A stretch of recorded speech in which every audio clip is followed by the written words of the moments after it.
In this video, I'm going to show you how to use ChatGPT without a phone number.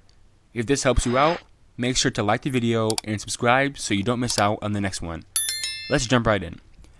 So if I open up my web browser and I search up ChatGPT and click on the link, you're going to notice that there's going to be an option to log in or sign up. And once you click on that, when you sign up and it prompts you for a phone number, here's what you can do. You can go to the Play Store and you can search up free number.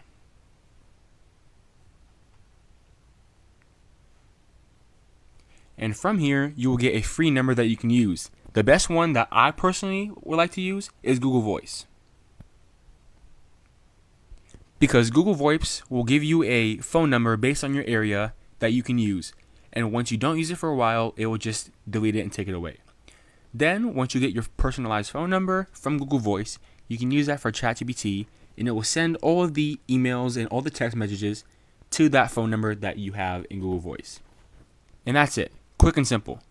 If this saved you time, don't forget to like the video and subscribe so you're ready for the next guide. Thanks for watching, and I'll see you in the next one.